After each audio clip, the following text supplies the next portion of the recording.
살아서 나를 믿는 자는 영원히 죽지 않으리니. 라는 이 제목으로 하나님 말씀 증거합니다.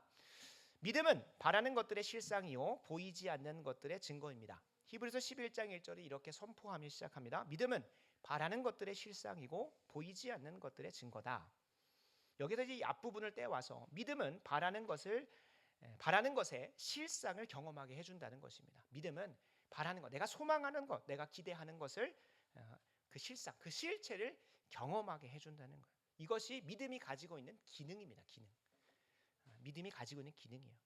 이것은 뭐 교회 안에서만 이루어지는 믿음의 기능이 아니라 세상 사람들도 이 믿음의 기능을 경험을 합니다. 대표적으로 플라시보 효과가 있습니다. 그죠?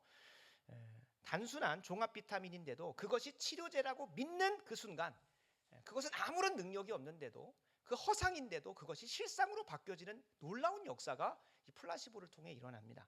뭐 이것이 항상 원인과 결과적으로 항상 인과적으로 일어나는 것은 아니지만 모르고 정말 잘못된 허상을 믿음으로 붙잡았는데도 그게 뭐가 되는 경우죠? 실상으로 실체로 드러나 버리는 경험입니다. 그러니까 없던 실체마저도 만들어버리는 이 믿음의 기능을 세상 사람들은 믿음의 기능 수준이 아니라 능력이라고까지 합니다. 믿음의 능력으로, 믿음의 능력. 근데 반대로 이 분명하게 있는 실상마저도 허상으로 만드는 믿음들이 있습니다. 안타깝죠? 믿음이라고 할 수 있을지 모르겠지만 실상마저도 허상으로 만들어버리는 경우가 있는데 무엇이냐면 바로 교회 안에 있는 믿음입니다. 바로 교회 안에 있는 믿음은 이 없는 허상마저도 실상으로 만드는 세상만 또 못한 믿음이 우리 교회 안에 있을 수 있다는 거예요. 허상마저도 실상으로 만들지 못하는 교회 안에 있는 이 믿음은 이미 성경 속에 분명히 하나님께서 실체 있게 약속해 놓으셨어요. 근데 그 실체 있는 약속을 허상으로 만들어 버려요. 그 이유는 그 믿음이 피상적이기 때문에 그렇습니다. 믿음이 피상적이기 때문에 주님께서 이미 마련해 놓으신 실체마저도 덮어버리고 못 믿는 거예요. 그것을 경험치 못하는 거예요. 마치 이런 겁니다. 그 은금 패물을 막 많이 가지고 있어요. 그러나 옷방에 있는 그 함에다가 넣어놓고 한 번도 그걸 쓰지 못하고 죽을 때나 돼서야 그거 한번 열어보고 손에 껴보는. 근데 그렇게 되면 분명히 나에게 그 은금 패물로서 누릴 수 있는 뭔가 만족함이라든지 혹은 내 안에 뭐 꾸미는 뭐 매력이라든지 그런 기쁨을 누릴 수 있는데 평생을 거기다 넣어놓고 그것이 있는지도 없는지도 까먹었다가 이제 그 누리지 못하는 그런 사람들이 있다는 거예요. 이게 믿음의 피상성이에요. 그러니까 하나님께서 우리가 예수님 믿죠. 예수님을 구원자라고 믿고 하나님을 아버지라고 믿어요. 근데 피상적으로 믿는 거예요. 하나님을 아버지라고 믿으면 우리의 삶 가운데 분명히 드러나야 될 실상이 있는 건데 예수님을 나의 구원자로 모시면 분명히 나의 삶과 드러낼 실상과 실체가 있는데 이게 믿음이 잘못된 건지 아니면 하나님이 약속한 것이 잘못된 건지 그것이 실상으로 실체로 드러나지 않는 경우가 너무 많다는 거예요. 그게 어디 안에 많습니까? 교회 안에 있다는 거예요. 분명히 하나님께서는 우리에게 그 풍성한 구원의 유익과 특별히 오늘 부활주일을 맞이하여서 예비하신 부활의 능력이 부활의 생명이 있는데 그것을 이 잘못된 믿음 허상마저도 실상으로 만드는 이 세상의 믿음만 또 못한 그 믿음이 우리 안에 있을 수 있다는 겁니다. 이 피상적이라고 하는 것은 이제 겉표면만 보는 거죠. 겉표면만. 하나님 우리 아버지시대, 예수님 우리의 구원자시대. 근데 약속된 것의 구체적인 내용도 모르고 그냥 믿는다고만 하는 경우가 이 피상적인 믿음입니다. 실생활에서 보면 우리가 사용 설명서를 제대로 보지 않고 우리가 구매한 물품들을 살 때가 있어요. 그리고 이 기계가 고장 나고 나서야 혹은 뭐 누군가에게 뭐 가서 이제 그 기능을 물어보고 나서야 그제서야 아 이런 기능도 있었네 왜 그걸 몰랐지라고 하는 경우가 이 피상적인 믿음하고 아주 맞닿아 있는 겁니다. 하나님께서 이 성경을 66권 이렇게 장황하게 쓰실 필요가 없어요. 하나님을 아버지라고 믿으면 되지 그렇게 하고 끝날 것이었으면. 그리고 수많은 신앙의 선배님들이 자신의 인생을 완전히 다 헌신해 가면서 그 수많은 교리책을 쓰고 그 교리에 온전히 우리가 흠뻑 젖어서 순종할 때 예비된 축복들이 얼마나 많은데 그것들을 그냥 덮어놓고 믿는 거예요. 덮어놓고 믿는 거예요. 근데 오늘 우리가 주목해 보고자 하는 이 단어 부활도 그럴 때가 너무나 많습니다. 부활도 너무나 그럴 때가 많아요. 그래서 오늘 함께 이 부활에 대해서 살펴보면서 우리가 너무 익숙한 말씀이죠. 그리고 여러분들이 모태신앙으로 태어났으면 뭐 적어도 20년에서 30년 혹은 60년에서 70년 정도 그러니까 부활주의를 그렇게 지켰다면 5, 60번 이상을 이 부활주일 말씀에 대부분이 본문하잖아요. 그죠? 예수님께서 무덤을 열고 나오셨을 때 뭐 마리아를 만났다든지 제자들을 만났다든지 혹은 고린도전서 15장. 근데 그것보다도 더 직관적이고 아주 강력하게 약속되어 있는 말씀이 이 요한복음 11장 25절 26절이거든요. 근데 저도 오늘 이 말씀을 준비하면서 그 의미를 제대로 깨닫게 됐고 뭐 이미 그 부활의 능력을 경험하고는 있었지만 이 약속 말씀이 이렇게 이미 분명하게 약속되어 있었구나라는 것들을 또 깊이 또 깨닫게 됐습니다. 바라고 원하옵기는 두 가지입니다. 부활이요 생명이 되신다고 하는 예수님이 믿는 자에게 허락하시는 부활의 실상, 부활의 실체를 깨닫게 되는 은혜가 있길 소원합니다. 거기에서 끝나지 않으시고 부활의 실체와 실상이라고 하는 것은 나의 삶 가운데서 유익으로 경험이 되어져야 되는 겁니다. 유익으로. 우리는 바른 성경적인 지식과 교리 그걸 알고 끝나는 게 아니라 그걸 삶으로 실천하고 적용해서 하나님이 약속하신 그 유익을 맛보는 게 우리의 신앙생활입니다. 이걸 맛보지 못하면 재미가 없습니다. 신앙생활이. 그냥 버티고 인내하고 견뎌야 되는 것. 특히 부활이라는 이 참된 가르침이 특히 더더욱 그렇습니다. 언젠가 우리가 이 땅에서 죽고 저 하늘에서 부활하면 이 땅에 있는 슬픔과 고통과 애통과 아픔 다 사라질 것이고 저 천국에서 누릴 그날을 기대하면서 그냥 우리는 지금 이 시간 버티고 인내하고 그냥 참고 그냥 슬픔은 그냥 당연한 거지라고 생각하며 사는 그런 삶이 너무 많습니다.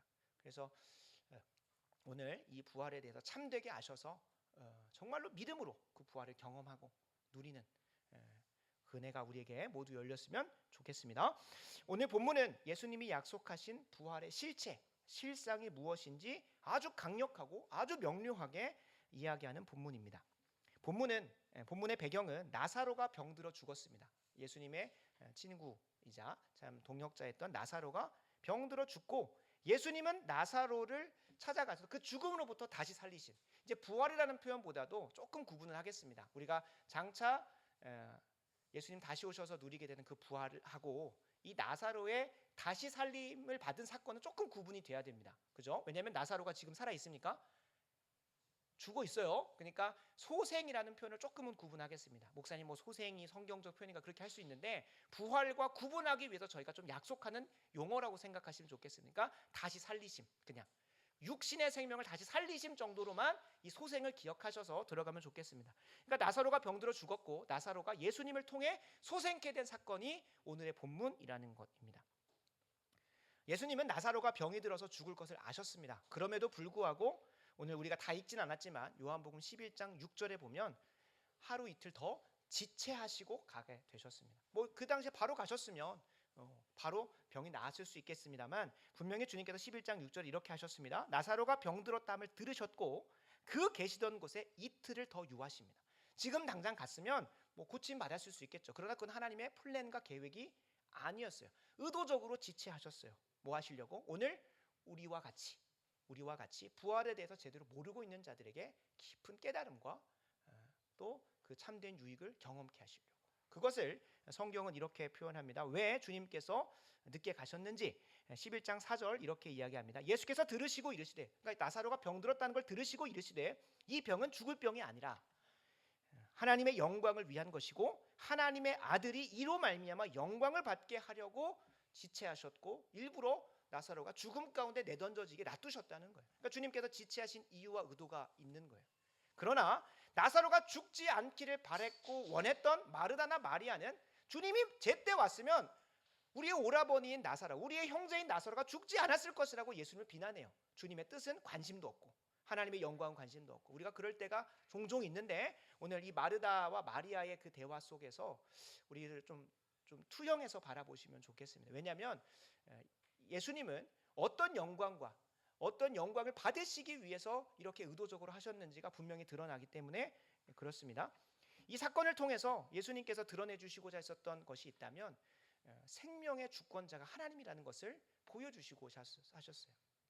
그리고 하나님의 아들인 자신 그 자체가 하나님이 우리에게 생명을 주시기 위해서 보내신 그 부활 그 자체이시고 생명 그 자체이라는 것을 그들에게 보여주시고자 의도적으로 지체하셨고 나사로를 죽음 가운데로 던져지게 만들어 가셨다는 것을 우리가 알아야 됩니다. 근데 이러한 것을 경험하고도 이러한 것을 그 옆에서 봐놓고도 하나님이 생명의 주권자가 되시고 예수님께서 생명이시고 부활이라는 그 자체라는 것들을 이렇게 놀라운 기적을 통해 보여줬는데도 베드로나 도마나 또 그리고 마리아나 우리가 이번 주에 읽었던 요한복음 그 말미에 나오는 20장 21장에 예수님이 살아난 걸 보고도 믿는 자들입니까? 못 믿는 자들입니까? 못 믿는 자들인 거예요. 이렇게 나사로를 살려주시고 그리고 분명히 이렇게 명확하게 가르쳐 주셨음에도 부활하신 예수님을 받아들이지 못했을 정도니 이런 사건도 없었으면 얼마나 불신했겠습니까? 그래서 주님께서 의도적으로 지체하신 거예요. 의도적으로 지체하셔서 나사로를 죽음 가운데로 내몰아셨습니다. 그러나 뭐 베드로나 그 다음에 도마 그리고 마리아 그리고 심지어 오늘 이 마르다와 마리아를 그 부활의 주님을 그 부활 그 자체이신 주님을 보고도 믿지 못하는 그들 앞에 우리가 뭐 함부로 비난할 수는 없어요. 왜냐하면 우리도 똑같이 살아가고 있거든요. 그 왜 우리가 똑같은지를 오늘 말씀을 조금 더 깊이 들어가면서 부활의 참된 의미를 모르고 그냥 피상적으로 이런 고백을 할 수 있기 때문에 그렇습니다. 요한복음 11장 22절 24절을 보면 예수님께서 오셔가지고 마르다에게 죽은 나사로가 살아날 것을 기대하게 하십니다. 그래서 22절에 보면 23절에 보면 예수께서 이르시되 네 오라비가 다시 살아나리라 라고 말씀을 하세요. 분명히 약속을 하신단 말이에요. 근데 그 앞에 22절 보겠습니다. 그러나 나는 이제라도 주께서 무엇이든지 하나님께 구하시는 것을 하나님이 주실 줄 아나이다. 얼마나 신실한 고백입니까? 그죠? 믿음의 고백을 한다는 거예요. 그리고 예수님께서 말씀하신 거예요. 네 오라비가 살아나리라. 근데 이 말씀 앞에서 23절과 24절의 고백을 합니다. 예수께서 24절 25절입니다. 마르다가 이르되 마지막 날 부활 때에는 다시 살아날 줄을 내가 압니다 라고 고백을 해요. 여기서 여러분 틀린 말이 있습니까? 마르다의 고백 앞에서 22절에 나온 것처럼 하나님께 구하시는 모든 것 하나님 전능하시기 때문에 생명의 주관자 되시기 때문에 모든 것 다 하실 수 있다는 믿음의 고백과 24절에 나오는 것처럼 마지막 날 부활 때는 다시 살아날 줄 믿습니다. 내가 압니다 라고 하는 그 고백에서 틀린 게 아무것도 없어요. 근데 이 믿음은 지금 이 죽어있는 나사로에게는 전혀 혹은 이 나사로의 죽음 때문에 슬퍼하고 있는 이 현재적 상황 가운데서 아무런 능력을 행하지 못하는 거예요. 예수님께서 이 마르다에게 이것을 깨닫게 하시는 게 뭐냐면 부활의 현재성입니다. 부활의 현재성. 그러니까 우리가 항상 살아가다 보면 우리가 나중에 죽어서 저 천국에 갈 수 있어. 우리가 죽음 가운데 들어가는 것이 결코 슬프지 않고 애통하지 않으면 무엇이라는 거예요? 나중에 우리가 부활할 걸 믿기 때문이라는 거예요. 최근에 저희 교회 안에서 장례식을 한번 있었죠. 근데 그 장례식 갔을 때 우리가 기쁨으로 그분을 천국으로 보내드릴 수 있었던 것이 무엇일까요? 나중에 저 천국 가면 우리가 더 영광스럽고 영화로운 몸으로 만날 것이기 때문에 부활이 있다는 것을 믿기 때문에 잠깐 우리가 끊어지고 헤어지는 것은 슬프지만 장차 저곳에서 아픈 것도 없이 아주 영화롭게 영광스럽게 만날 것을 기대하기 때문에 기쁨이 있는 거잖아요. 근데 그 부활의 미래적인 부활에 대해서 우리가 너무나 잘 알고 믿어요. 근데 이 마르다에게 빠진 고백이 있었다면 부활의 현재적 부활을 이들은 경험하지 못해요. 여기서 우리가 놓치면 안 될 것, 현재적 부활이라고 했을 때 죽은 자도 살리실 수 있다. 이것도 있는데요. 그것보다 더 분명한 것을 주님께서는 25절과 26절에서 가르쳐주고 계십니다. 이 전체적인 배경을 알고 25절과 26절을 보면 부활의 미래적 부활이 아니라 이 현재적 부활을 주님께서 우리에게 맛보고 기대하게 하시는구나를 말씀하고 있습니다. 25절 26절 제가 읽겠습니다. 예수께서 이르시되 나는 부활이요 생명이니 나를 믿는 자는 죽어도 살겠고 무릇 살아서 나를 믿는 자는 영원히 죽지 아니하리니 이것을 네가 믿느냐. 예수님은 자신을 가리켜서 부활 그 자체이시고 생명 그 자체이시라고 천명하시면서 25절 후반부에서는 부활을 설명해 주고 계세요. 그러니까 자기 스스로를 가리켜서 부활이고 생명이라고 하셨잖아요. 25절 후반부에서는 부활이 무엇인지 그리고 26절 전체는 생명이 무엇인지를 깨닫게 해주시려고 조금 더 풀어서 설명을 해주십니다. 25절 후반부를 보겠습니다. 부활은 무엇입니까? 나를 믿는 자는 뭐 하는 것입니까? 죽어도 살겠다는 거예요. 그게 부활 맞잖아요. 그죠? 죽어도 살겠고. 그리고 26절 후반부는 생명이 무엇인지를 말씀해 주시는데 무릇 살아서 나를 믿는 자는 영원히 죽지 아니하리니 이것이 생명을 이야기하고 있는 겁니다. 근데 여기서 우리 한 가지 더 들어갈 때 부활이라고 하는 것, 생명과 죽음이라는 것을 우리가 말씀 가운데서 읽어낼 때는 두 가지를 염두에 둬야 됩니다. 첫 번째는 무엇이냐면 우리의 육신이, 우리의 육체가 죽고 살아나는 것도 있고요. 두 번째로는 우리의 영혼이 죽고 살아나는 것이 있다는 걸 기억하셔야 돼요. 아마 마르다가 고백했었던 장차 주님 다시 오시는 그 마지막 날에 다시 살아날 것을 얘기했던 것은 마르다의 입장에서는 영혼의 부활보다도 육체의 부활을 아마 생각했을 겁니다. 왜요? 지금 당장 놓여진 나사로가 육체적으로 죽어 있기 때문으로 보여지기 때문에 그렇습니다. 그러나 주님께서 내가 부활이다, 내가 생명이다고 말씀하실 때는, 그리고 현재적 부활을 우리가 경험하려고 할 때는 지금 당장 나사로가 살아나는 현재적 부활도 경험케 하시지만 주님께서 여기서 의도하시고자 한 바는 영적인 부활을 이야기합니다. 그럼 영적인 부활은 무엇을 말할까요? 우리는 하나님과 온전히 연합하고 그분께 붙어 있을 때만이 생명이 있는 자들입니다. 생명이 있는 자들이에요. 주님하고 동행할 때, 주님과 온전히 연합했을 때 마치 포도나무 원줄기에 그 가지가 붙어 있을 때만이 생명의 공급이 있고, 생명이 있는 무엇으로? 열매와 결과로 포도가 주렁주렁 맺히는 것처럼 예수 그리스도 혹은 하나님에게 우리가 온전히 붙어 있을 때 우리는 그것을 영적으로 살아있다라고 하는 겁니다. 그러나 죄로 인하여 우리는 하나님과 관계가 단절되었고 그분과 떨어지게 됐습니다. 그래서 우리는 영적으로 뭐한 상태라고 에베소서는 말합니까? 죄와 허물로 죽어 있었다라고 얘기를 하는 거예요. 죄와 허물로 죽어. 여기서 죽어 있었다는 것은 그 수신자가 에베소 교회란 말이에요. 에베소 교회 성도들. 그 사람들은 육체적으로 죽어본 적이 없어요. 근데 죽어 있었다라고 선포하는 거 보니까 육체의 죽음은 아니에요. 그 맥락 안에서 죄와 허물로 죽는 것은 하나님과의 관계의 단절을 이야기하는 영적인 죽음이었던 것을 우리는 분명히 알 수 있는 거예요. 그래서 우리가 죽음, 생명 이런 얘기를 할 때 성경에서 나올 때는 두 가지를 염두에 두고 봐야 되는 거. 하나는 육체적인 죽음과 부활인지 아니면 영적인 죽음과 부활인지를 분명히 염두에 두고 봐야 된다는 거예요. 그래서 많은 주석가들이 이 11장 25절 후반부에 나오는 부활에 대해서도 두 가지 의미를 중의적으로 얘기를 합니다. 첫 번째, 육체의 부활을 얘기하는 거예요. 육체의 부활. 나중에 주님께서 부활하는 거. 나를 믿는 자는 죽어도, 정말로 육체적으로 죽어도 살겠다라는 것을 얘기하는 것과 동시에 무엇도 얘기할까요? 나를 믿는 자는 죄와 허물로 죽어 있던 그가 영적으로 살아나는 그 부활도 이야기하고 있다는 거예요. 근데 이것에 대해서는 학자들마다 조금 견해가 갈립니다. 뭐 육체적 부활을 말하는 건지 영적인 부활을 말하는 조금 갈려요. 근데 모두가 통일되게 이야기하는 것이 있다면 26절에 있는 영적인 부활은 모두가 통일되게 이야기합니다. 26절 보겠습니다. 무릇 살아서 나를 믿는 자는 영원히 죽지 않을 것이다.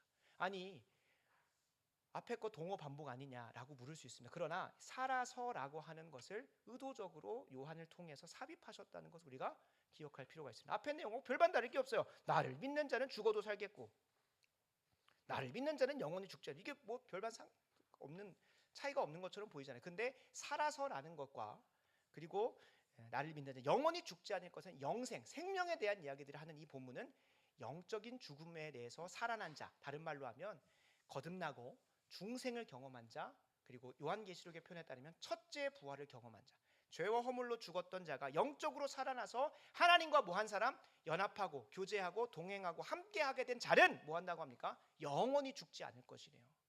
영원히 죽지 않을 것이래요.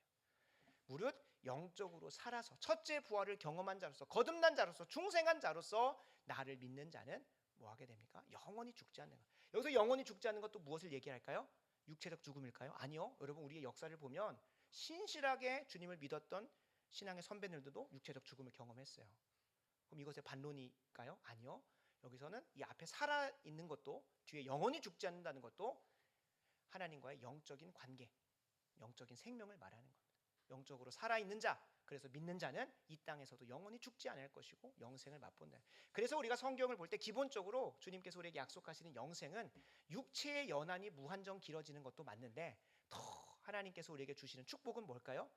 이 땅에 하루를 살아도 하나님과 친밀히 동행하며 사는 사람이 있는가 하면 이 땅에서 100세, 150세 장수를 하더라도 주님 모르고 죄와 사망 가운데 사는 그 지옥 같은 삶을 사는 사람들이 있는가 하면 우리가 둘 중에 누가 더 행복한 사람입니까? 당연히 이 땅에서 하루를 살더라도 주 예수 그리스도와 연합하여 주님의 생명의 능력으로 사는 자가 참된 기쁨이고 즐거움이지 않겠습니까? 주님께서 우리에게 약속하시는 것은 이 땅의 육신의 길어짐도 말씀을 하세요. 그게 아닌 건 아니에요. 그리고 당차 우리가 주님 다시 오시는 날 부활했을 때도 영원히 사는 부활의 육체를 가지고 영원히 살아요.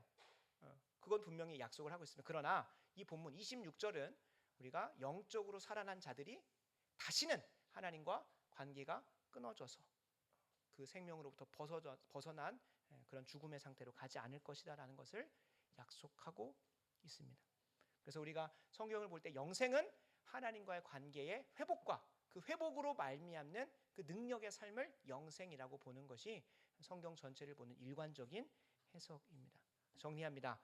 25절에 나오는 부활은 우리가 장차 죽음 가운데 놓여졌다 다시 살아날 것을 약속하고 있는 것이고, 26절은 이 땅에서 영적으로 다시 살아난 자, 거듭난 자, 중생한 자, 요한계시록에 표현 따르면 첫째 부활을 경험한 자가 어떠한 삶을 살게 될 것인지를 약속하고 있는 것입니다.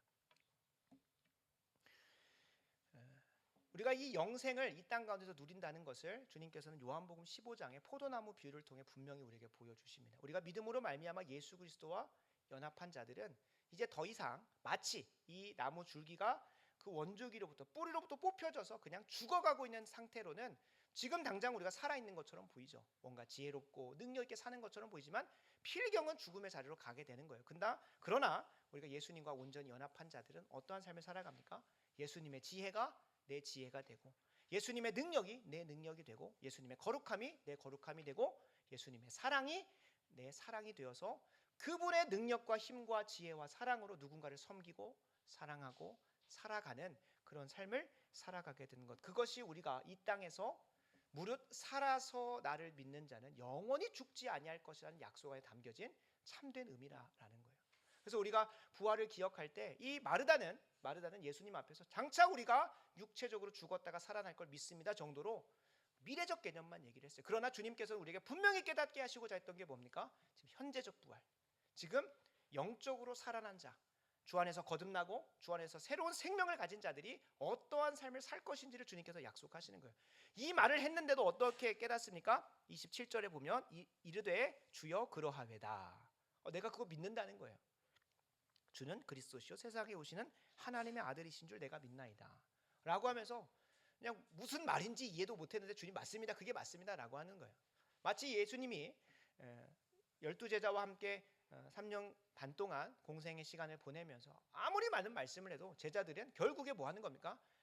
십자가가 뭔지도 모르면서 주님 내가 그 십자가 같이 함께 지겠습니다 라는 그런 말을 하고, 그렇게 열심히 가르쳐 놨더니 부활하고 나서 몸을 보여줘도 구분하지 못할 정도로 그런 믿음 없는 삶을 살아가고 있는 그들이었기 때문에 이 마르다의 이 고백이 너무나 멋지거든요. 한 절 한 절 딱 떼어보잖아요. 이 맥락 속에서 보면 다 피상적인 믿음의 고백이거든요. 그 의미를 제대로 몰라요. 주님께서 약속하신 거 전혀 모르고 27절처럼 하는 거예요. 주님 그러합니다. 주는 그리스도시고 세상에 오시는 하나님의 아들인 줄 내가 믿습니다. 믿음 고백이 얼마나 훌륭합니까? 그죠? 이거 예수님한테 칭찬받았던 베드로의 고백과 별반 다를 게 없는 고백입니다. 그런데도 이 고백은 우리가 틀린 고백이다, 맥락 안에서는 보게 되는 거예요. 왜요? 마르다는 부활의 미래적 개념을 가지고 믿는다고 했었고, 주님께서 우리에게 가르쳐 주시고자 했었던 것은 부활의 현재적 개념이라는 거예요. 이 땅에서도 하나님과 친밀히 동행하면서 그분의 힘과 능력과 지혜로 이 땅의 삶을 사는 것, 그것을 우리에게 약속하고 있는 것을 우리가 오늘 이 부활주일날 깊이 깨달으셔야 될 줄로 믿습니다. 그래서 주님께서 26절 마지막에 이렇게 물으시는 겁니다. 그리고 마르다에게 묻는 것뿐만 아니라 우리에게도 물으시는 거예요. 이것을 네가 믿느냐라는 거예요. 우리의 믿음이 그냥 우리가 알고 있는 수준 안에서 부활은 나중에 우리가 죽어 저 천국에 가는 거지, 그 정도 수준에만 머물러 있으면 이 땅의 삶에서 능력 있게 못 살아갑니다. 그냥 이 땅 그냥 버티고 인내하고 견디기만 해야 된다. 어떠한 기쁨과 즐거움이 전혀 없는.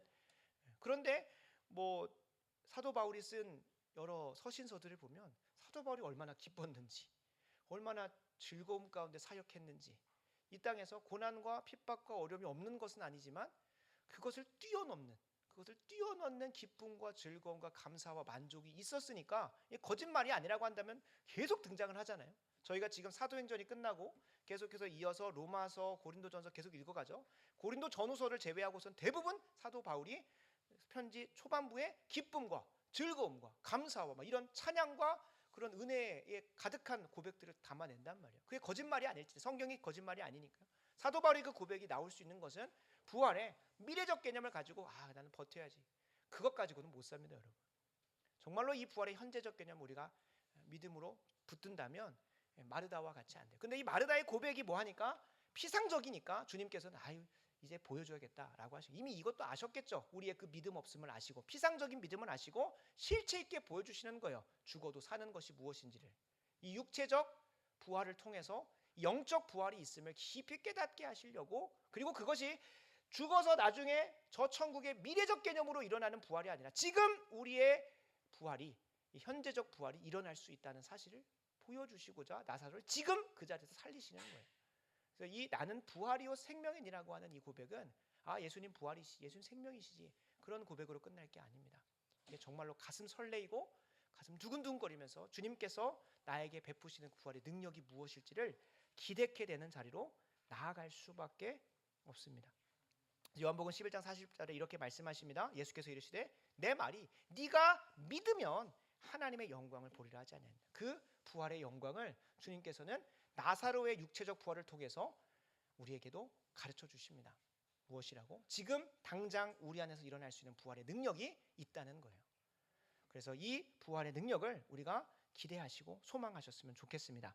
우리가 믿는 대상과 내용이 피상적이고 추상적인 만큼 딱 그만큼만 여러분들에게 믿음의 능력으로 그 열매들이 맺어질 겁니다. 여러분들이 믿는 수준만큼 그 열매가 맺어진다는 거예요. 물론 마르다와 같이 하나님께서 정말 긍휼히 여기셔서 내 믿음은 이 정도 수준인데, 혹은 내 믿음의 크기가 중요한 게 아니라 믿음의 대상과 내용이 추상적이고 피상적인데도 주님께서 은혜 베푸셔서 그 위대한 역사를 보여주실 수 있어요. 그러나 여러분, 오늘 이 말씀을 듣고 이 믿음의 내용이 조금 더 구체적이고 조금 더 주님께서 약속하신 그 빙산의 일각이 아니라 그 빙산 아래 숨겨진 그 수많은 그 복된 것들을 우리가 참되게 알고 그걸 믿음으로 붙들 때 딱 그만큼 우리가 부활의 유익과 신앙생활의 참된 삶으로 나아갈 수 있다는 것을 꼭 기억하시기 바랍니다. 말씀을 마무리합니다. 예수님은 우리에게 부활의 첫 열매가 되시려고 죽음의 권세를 이기시고 2000년 전 역사적 사건 속에서 분명히 부활하셨습니다. 예수 그리스도를 믿는 믿음으로 영적 부활을 경험하고 새로운 영생의 삶을, 새로운 생명의 삶을 우리에게 살도록 하시려고 부활하셨다는 거예요. 그러나 우리는 미래의 부활에만 함몰되어서 지금 당장 오늘 이 자리로부터 누릴 수 있는 부활과 영생을 실상이 아니라 분명히 있는데도 허상으로 만들고 있지 않은지 스스로 돌아봐야 합니다. 예수님의 2000년 전 부활 사건을 부정하는 사람은 거의 없어요. 그러나 그 부활 사건의 유익으로 말미암아 내가 오늘 현재적으로 누릴 수 있는 그 부활 생명의 능력을 나는 과연 실상으로 경험하고 있는지, 아니면 그냥 덮어놓고 허상으로 만들어 놓고 살고 있는지, 세상 사람만도 못한 믿음을 가지고 나는 믿고 있노라고 말하고 있지 않은지 스스로 돌아봐야 한다는 겁니다. 영생은 예수 그리스도를 통해 하나님 안에 예비되어진 지혜와 생명과 사랑과 기쁨을 충만하게 누리는 삶입니다. 그냥 우리의 육신의 삶이 장수하고 평생 사는 것, 그냥 죽지 않고 불로로 하면서 주로 사는 것이 아니라요, 단 하루를 이 땅에 살아도 이 땅의 삶에서 주 하나님과 온전히 연합하여 그분으로부터 말미암는 힘과 능력과 지혜와 생명과 기쁨과 사랑으로 이 땅의 삶을 살아가는, 그래서 이 영생을 좀 한번 맛보여 드리면, 우리의 힘으로는 안 되는 것을 주님께 온전히 연합하였더니 주님께서 주시는 지혜로 어떤 일들이 풀려지기도 하고, 우리에게 기적을 말하는 게 아닙니다. 그냥 물론 그 모든 게 기적이죠. 우리 안에 나올 수 없는 지혜가 나오고, 우리 안에 나올 수 없는 인내함이 나오고, 누군가를 사랑할 수 없는 그 사랑이 우리 안에서 차고 터져 나온다는 것은 무엇일까요? 내 안에서 그 새로운 생명의 역사, 그 영생의 역사가 펼쳐지고 열매 맺는 것이면 분명합니다. 그래서 우리 신앙의 여정 가운데 이거는 내가 할 수 없는 것인데, 내가 할 수 없는 사랑이고, 내가 할 수 없는 섬김이고, 내가 할 수 없는 지혜인데 이것이 나에게 나왔다라고 한다면 하나님으로부터 말미암은 그 힘과 능력과 지혜와 사랑으로 감당했던, 다른 말로 하면 첫째 부활을 경험한 자에게서 분명히 드러날 수밖에 없는 그런 모습이라는 것을 우리가 알 수 있게 될 겁니다. 그래서 주님은 요한복음 15장의 포도나무 비유를 통해서 얘기하시는 거예요. 예수 그리스도 안에 뭐하면? 거하면, 그분과 연합하면 그분으로부터 말미암아 그 생명 그 자체이시고 부활 그 자체이신 그분의 능력으로 열매를 맺는 삶을 살 것이라고 우리에게 약속하고 계십니다. 그 부활의 유익을, 그 부활의 참된 영생을 맛보아 누리는 우리 모두가 되길 간절히 소원합니다. 이 사실을 골로새서 3장 1절은 이렇게 이야기합니다. 그러므로 너희가 그리스도와 함께 다시 살리심을 받았으면, 다시 살리심 무엇입니까? 부활이죠. 부활. 그 부활을 경험했으면 위의 것을 찾으라. 거기는 그리스도께서 하나님 우편에 앉아 계시느니라. 여러분, 그 위의 것 무엇입니까? 예수님이 하나님 우편에 앉으셔서 모든 통치권을 회복하신 그 자리예요. 그 자리에 계신 예수님의 통치가 나의 삶에 지금 현재적으로 펼쳐지기를 바라는 것이 위의 것을 찾으라는 거예요. 뭐 했으면? 죄와 허물로 죽어서 하나님과 관계가 단절되어 영적인 사망 가운데 있던 자가 예수님과 함께 다시 살리심을 받아서 첫째로 부활을 했다면 무엇이라는 거예요? 위의 것을 찾는 삶을 살라는 거예요. 어떻게든 내 안에서 드러나야 되는 도덕적이고 윤리적인 삶을 하라는 게 아니라 예수님의 통치가 완벽하게 구현되는 저 하늘의 것을 내 삶 가운데서도 경험되어지기를 찾으라는 거예요. 찾으라는 거예요. 더 실제적인 걸 약속을 나눠드리겠습니다. 로마서 6장 4절입니다. 오늘 성찬 예식 때 나누는 말씀인데요. 여러분, 저는 정말 이 말씀을 준비하고 특별히 이번 주간 통독 가운데 이 말씀이 발견되면서 주석에서도 연결시켜주지 않는 이 말씀을 성령께서 연결시켜 주시는 그 영생의 기쁨을 누렸기 때문에 이렇게 강력하게 선포하는 겁니다. 로마서 6장 4절입니다. 좀 후반부인데요. 아버지의 영광으로 말미암아 그리스도를 죽은 자 가운데서 살리심과 같이 우리로 또한 어디 가운데서 새 생명, 이걸 두 글자로 바꾸면 영생의 삶으로 우리를 행하게 하려고 한다. 로마서 6장 전체를 보면 정말 구체적으로 예수 그리스도 안에서 새 생명이 어떤 삶이냐? 죄가 우리를 주장하지 못하는 삶. 더 나아가서는 죄의 종노릇하던 삶을 완전히 끊어내고 하나님이 기쁘게 받으실 만한 의의 종이 되는 삶을 살아가게 하시는 것이 영생의 삶이라는 거예요. 영생을 산다고 하니까 내가 하고 싶은 거 주님의 지혜로 하고, 영생의 삶을 산다고 하니까 뭐 내가 사랑하는 사람 주님의 사랑을, 맞습니다. 그것도 맞는데요. 더 구체적으로 정말 실제적인 것은 죄를 완전히 끊어내는 그 부활의 능력이 우리 안에 영생으로 누려지는 것이고, 더 나아가서는 하나님의 뜻에 온전히 순종하는 그 능력이 이 영생 안에 담겨져 있다는 거죠. 바라고 원하옵기는 그 영생을 이 땅에서 꼭 맛보셨으면 좋겠습니다. 혹여 이 말씀을 듣고 또 제가 주님은 아니니까 목사님, 저는 그런 영생 필요 없고 천국만 가면 됩니다 라고 하시는 분들한테 참 무섭지만 이 말씀까지 하고 성찬 예식으로 들어가겠습니다. 요한계시록 20장 4절 6절을 보면 이 영생의 삶, 첫째 부활 이후에 우리에게 펼쳐지는 영생의 삶이 경험되지 않으면 천국의 삶은 보장 안 된다고 분명히 이야기하고 있습니다. 내 삶 가운데서 나에게서는 나타날 수 없는 하나님의 능력의 그 생명의 역사가 나타나지 않는 사람은 저 천국도 확신할 수 없다는 거예요. 계시록 20장 4절 6절입니다. 또 내가 보좌들을 보니 거기에 앉은 자들이 있어 심판하는 권세를 받았더라. 또 내가 보니 예수를 증언함과 하나님 말씀, 이거 쭉 지나가서요 4절 마지막 부분에 보면 그리스도와 더불어 1000년 동안 왕노릇하니 5절입니다. 그 나머지 죽은 자들은 그 천년의 차기까지 살지 못하더라. 이는 무엇이래요? 첫째 부활이래요. 이 첫째 부활. 이 첫째 부활이라 이 첫째 부활에 참여한 자들은 무엇이 있고 복이 있고 거룩하도다. 6절입니다. 둘째 사망이 그들을 다스리는 권세가 없다라고 얘기를 합니다.